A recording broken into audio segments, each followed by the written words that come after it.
Good morning, everybody. So this morning I was going over with my kids.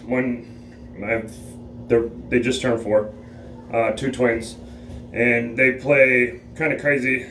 It's kind of different than a sibling that's a year or two off, but it's pretty cool too. At the same time, wasn't when we first found out about it because it's like, oh crap. But that's another story. But this morning they were playing, and I've done this with all my kids, and I do this for other parents too, and guys I work with, and young and old, adult, it doesn't matter. To think, as we think is so we are. Our thoughts determine our lives. So I start out at a young age with all my kids with when they do something, like literally sitting down and talking to them about, okay, well, what was your thought process? And my favorite, and I know every parent across the board and every person has heard this from somebody at somewhere, I don't know. Like, what was your thought process before you did it? I don't know. Okay, well, there's our problem. I went through mental health groups with prison guys that literally sat in there and made fun of the teacher the entire time, and it's like they're trying to show you like A, B, C, D, E, F, G happened before this. And if you don't think those things through, you just keep making the same mistakes and then going back. And my favorite thing was sitting in there listening to them guys talk about, let me tell you how to do this. Let me tell you how to do these drugs. Like, you're in here for that. Like, why am I listening to you, numbnuts? Like, but that aside, so my kid knocked over, I think it was my son, knocked over his sister's blocks. And she's like, Daddy destroyed my tower. And again, one of my other things is, if people aren't more important than possessions, we have a problem.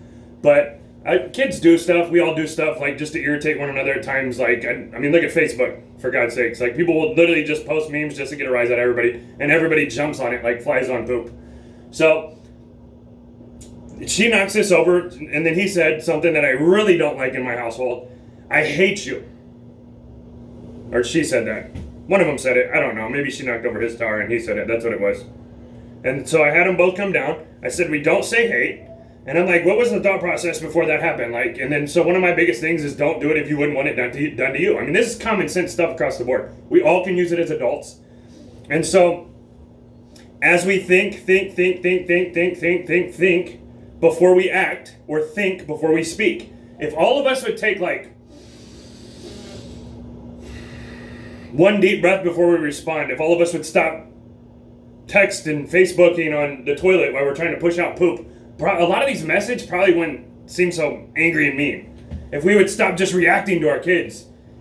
My dad used to tell me, be electricity, don't be dynamite, and it took me a long time to figure that out, because I just blow, go, let's go. But that being said, let's all start thinking before we act, think before we speak. All of us can take a deep breath, and even if you disagree with somebody, party lines, gang members, whatever, sisters, brothers, co-workers, you can take a deep breath and stop judging that person. I don't like that. I don't like the way they act. I don't like the way they talk. I don't like the way they dress. I don't like. What do you like about them? Like, let's look for the good. Let's build up and not tear down. But let's think before we act, think before we speak, and think before we do all things. It would help the world around us. And so with my kids, I'll constantly be on that today. That'll be our main thing that we struggle through today. What'd you think before you did? What'd you think before you did that? Do unto others as you'd want them to do to you. Think before we act and speak, and we change the world we live in. Our thoughts determine our lives. As we think is, so we are. Love God. Love people. Love y'all. Have a good day, fam.